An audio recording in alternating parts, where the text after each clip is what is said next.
Hola a todos, siguiendo con el tema sobre las hormonas tiroides, vamos a revisar un poco cuáles son los cambios patológicos cuando hay una alteración en la secreción de la misma.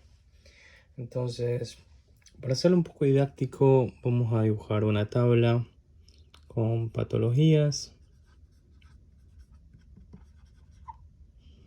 Vamos a poner las principales o las más comunes. El hipotiroidismo primario.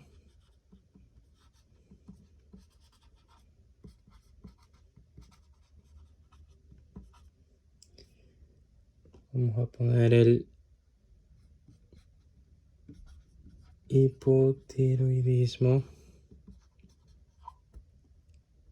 secundario. Vamos a poner el hipertiroidismo secundario y la enfermedad de Graves. Como ya sabemos, es un hipertiroidismo. Acá vamos a poner T4, TSH y la hormona liberadora de tirosina. Entonces, recuerden que esta hormona está siendo secretada en la hipófisis, ¿verdad? Entonces esto es central y esto sería periférico. Una de las cosas también muy interesantes, ¿por qué nosotros escogemos a T4 dentro de los laboratorios? En general, la más específica es la T4 libre, porque recuerden que, como explicamos en el video anterior, tanto la T3 como la T4 puede estar blindado o unida a la tiroglobulina, que es la proteína transportadora. Pero ¿por qué T4 y no T3? La mayoría de laboratorios ordenamos los dos, pero es mucho más confiable la T4 porque la vida media de la T4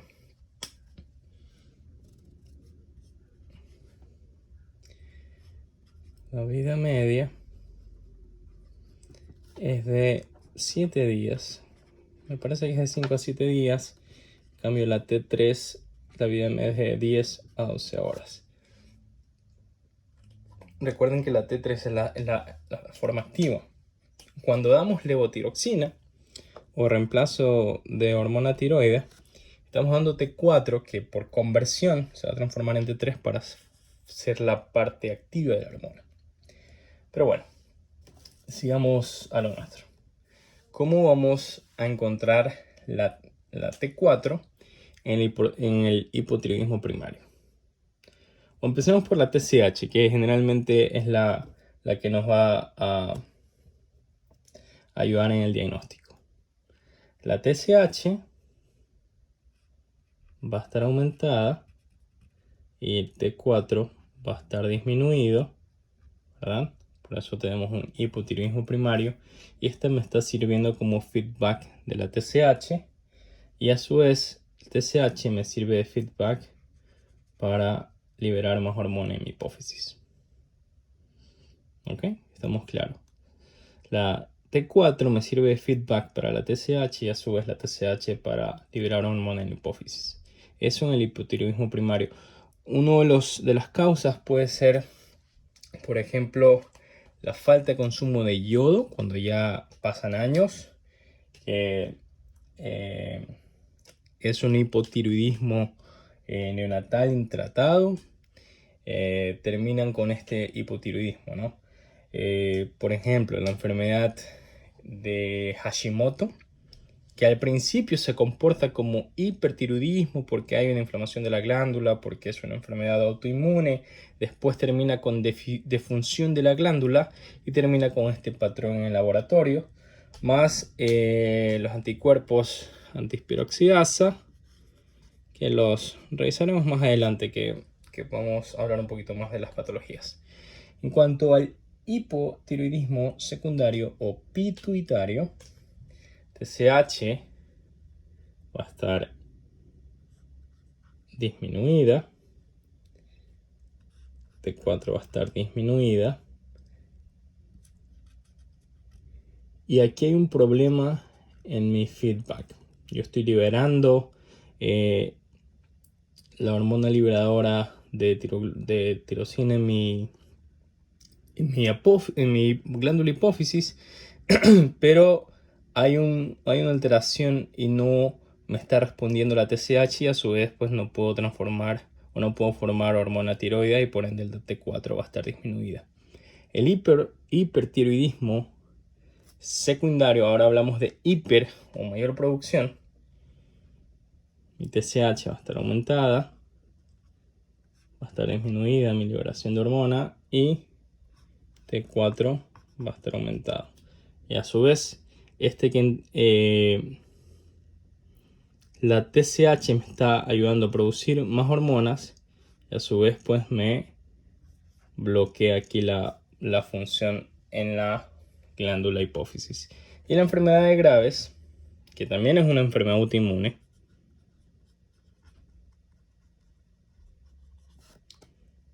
va a haber un hipertiroidismo, pero la TSH va a estar disminuida y mi hormona liberadora va a estar disminuida también. Entonces, esta de aquí es una enfermedad autoinmune que afecta de forma periférica la función de la hormona tiroides. Entonces, esos son los patrones que yo tendría de las patologías más comunes. Y hablando un poco de la presentación clínica, por ejemplo, en el hipotiroidismo primario, que mencionábamos a la Hashimoto como una de las causas más comunes, porque hay destrucción del folículo y hay aumento de los anticuerpos antiperoxidasa, ¿verdad? Entonces la glándula se va a aumentar de tamaño y después va a tener cambios atróficos y fibróticos. Va a haber, por decirlo en palabras simples, como cicatrización del folículo y por ende disfunción de la glándula, por lo que el paciente va a terminar siendo hipotiroideo. Entonces, hablábamos en el video anterior la función de las hormonas en nuestro cuerpo. Entonces, si yo tengo un paciente con hipotiroidismo primario, la función metabólica o el metabolismo de este paciente va a estar como aumentado o disminuido. El metabolismo va a estar disminuido, ¿verdad? Entonces, si yo tengo un menor metabolismo, hablábamos que los lípidos,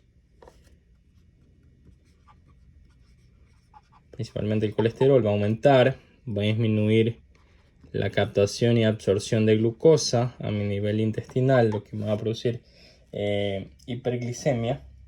Y recuerden que la hormona liberadora, tirosina, causa también aumento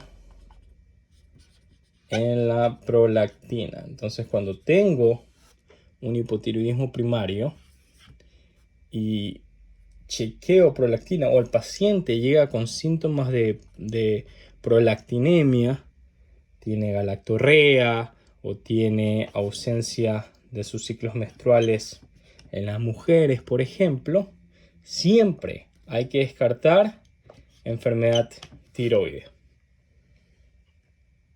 Ok, entonces eso en cuanto a la presentación clínica del hipotiroidismo primario, como de las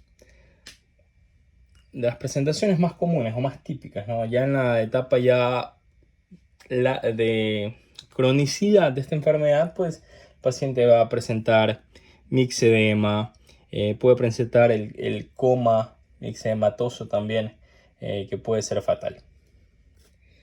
El cretinismo, que también lo mencionábamos, que es por falta de una buena suplementación de yodo.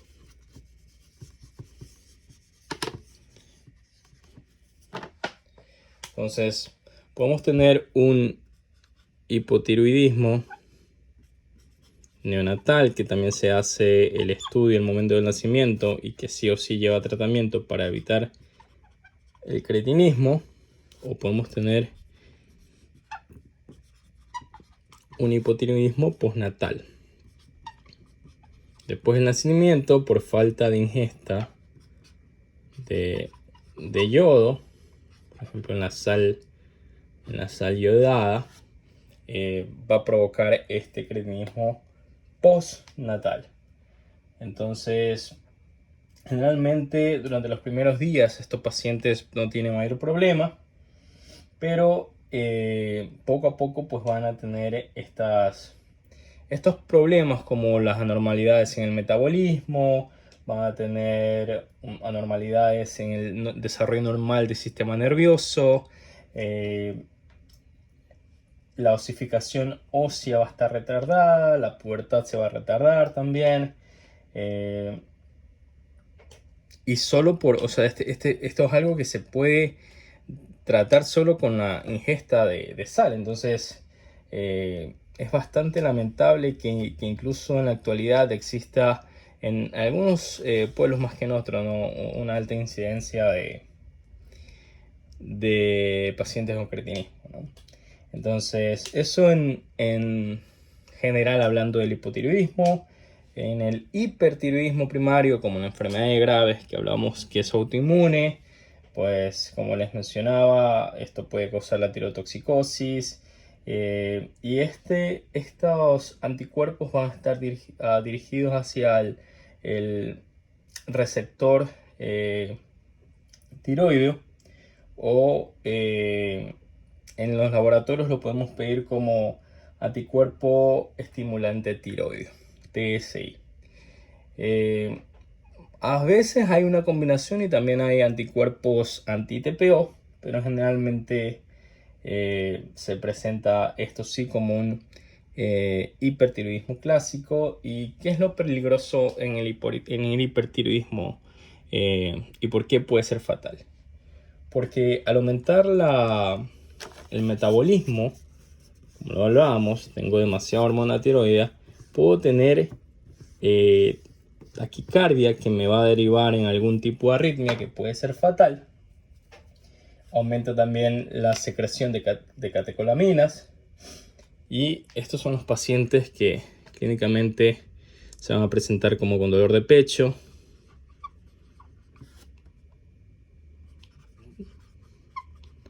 dolor precordial, más las palpitaciones, y algo interesante en el examen físico va a ser el exoftalmos, que es la protrusión del glóbulo ocular.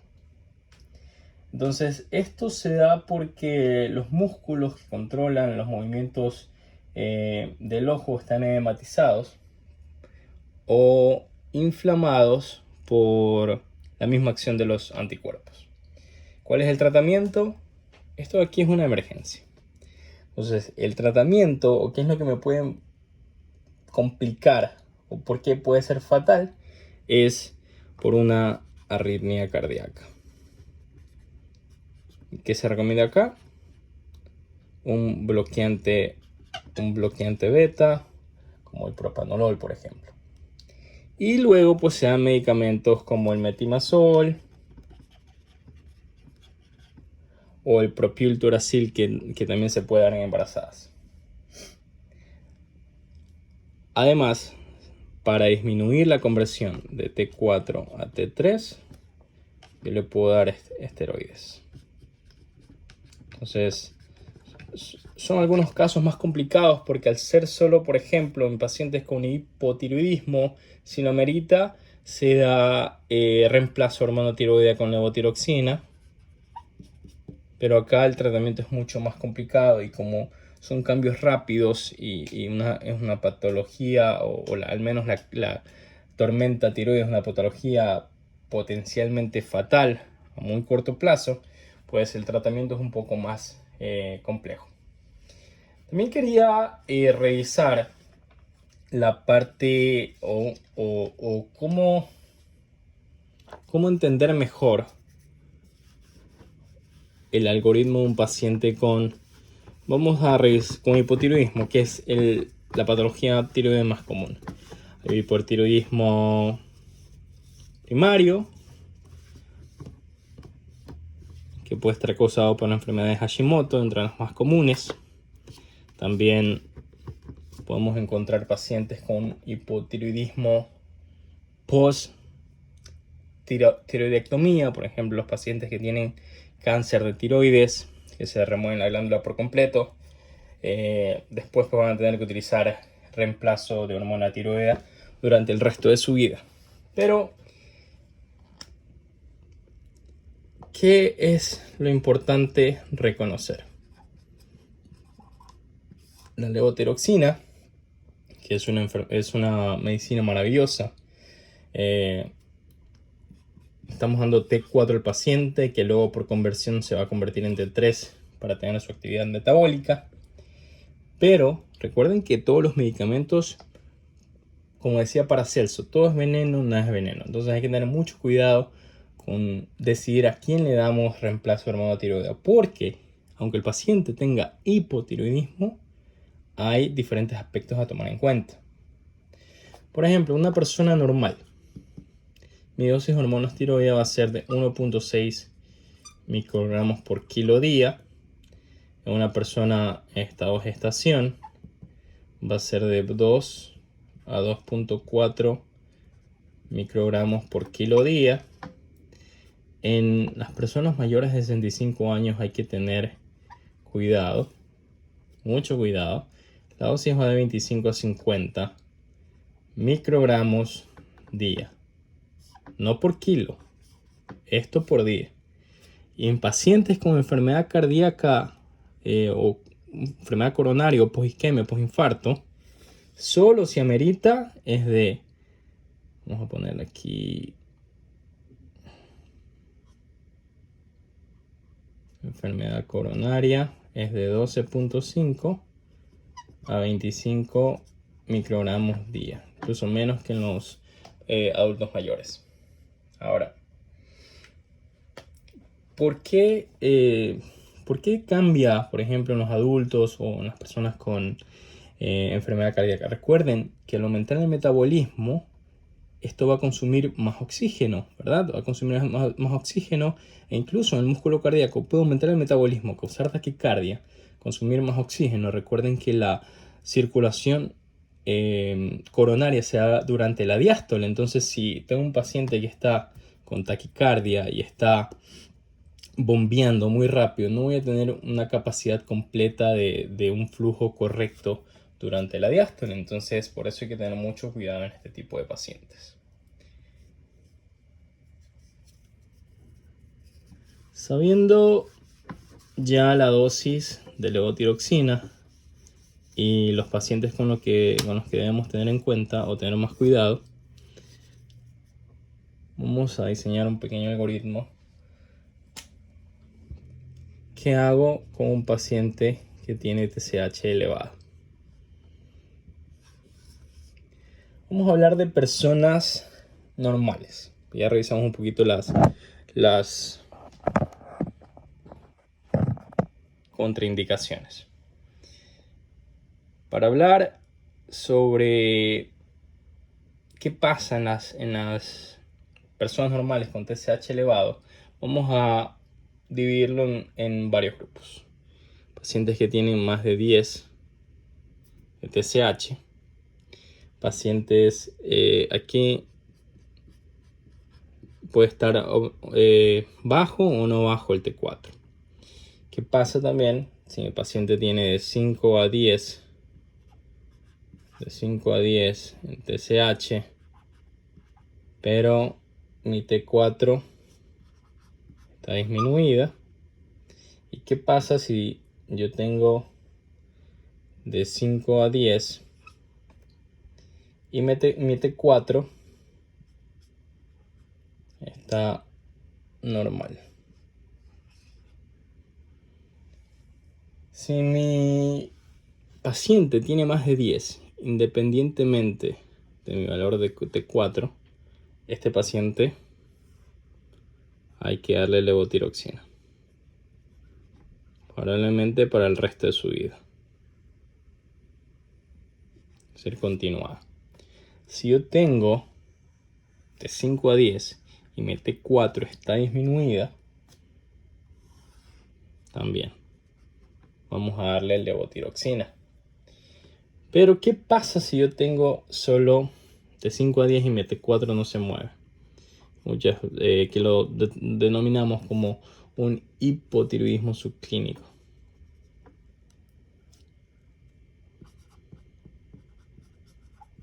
Muy importante.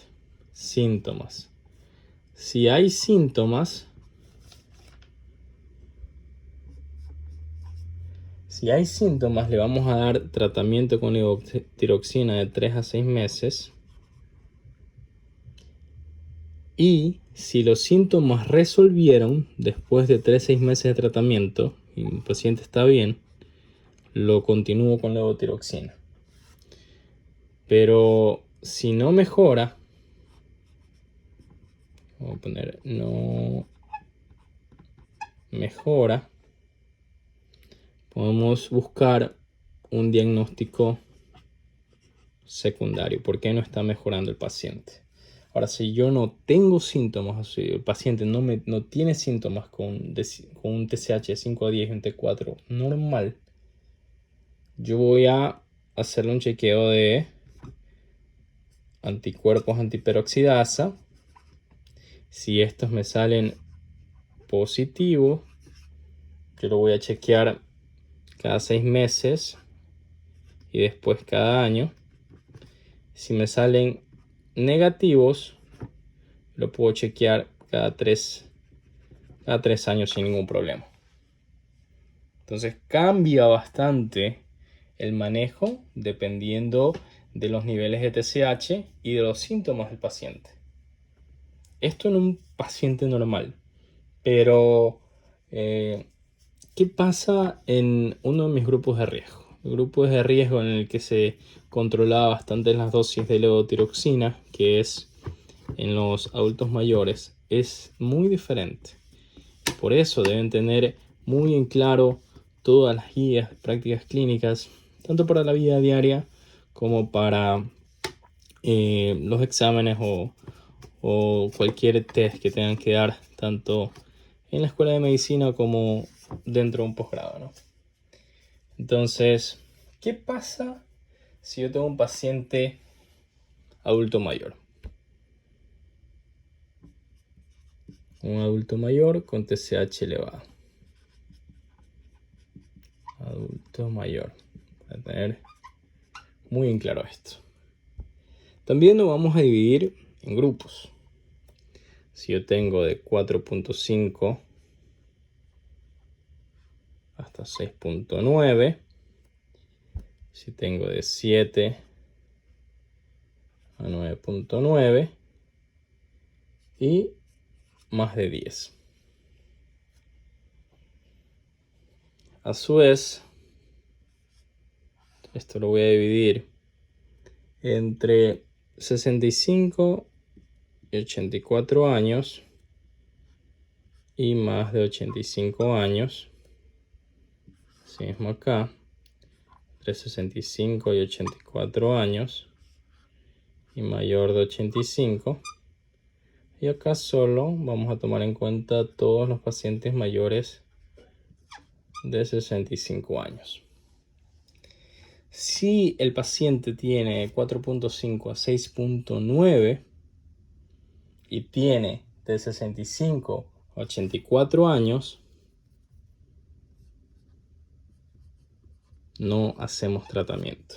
No se le da reemplazo de hormona tiroides. ¿Qué se hace? Solo observación. Observación, se le pueden chequear los anticuerpos anti-TPO, chequearlos cada 3 a 6 meses a ver si cambia más la alteración de TSH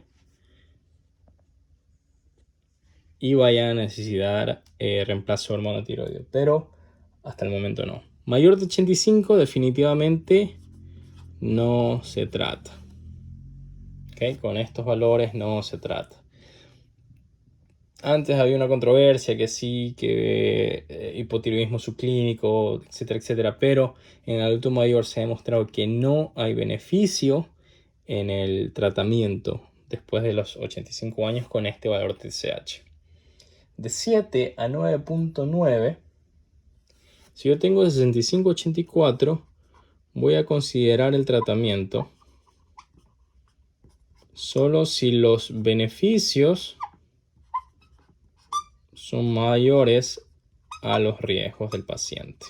Recuerden que si este paciente, por ejemplo, tiene una enfermedad coronaria con triple bypass o después de múltiples stents, probablemente el riesgo por la enfermedad, por la edad y la enfermedad cardíaca sea mayor que el beneficio y no lo trato. Y mayor de 85, con estos valores de 7 a 9.9 en TSH, también observación. No se le hace tratamiento, solo se lo observa. Si tengo más de 10 en TSH y el paciente tiene mayor a 65 años, sí, este grupo sí se va a beneficiar del tratamiento con reemplazo de hormona tiroide, la levotiroxina. ¿Okay? Entonces, ¿qué es lo que sí debo tener en cuenta en este paciente? De cada 3 a 6 meses yo tengo que hacer un chequeo completo con anticuerpos, con TSH, T4 libre, para saber que no le estoy dando una dosis demasiado alta de levotiroxina. Pero mayor de 10 sí hacemos tratamiento. Y bueno, eso es todo por hoy. Me parece que ha sido un resumen bastante didáctico. Un video corto también, así que no se van a aburrir mucho. Si tienen alguna pregunta, pueden dejarla en los comentarios. Alguna sugerencia de un tema que quieran revisar, pueden también dejarla en los comentarios. No se olviden de suscribirse y dejar su like. Nos vemos en el próximo video.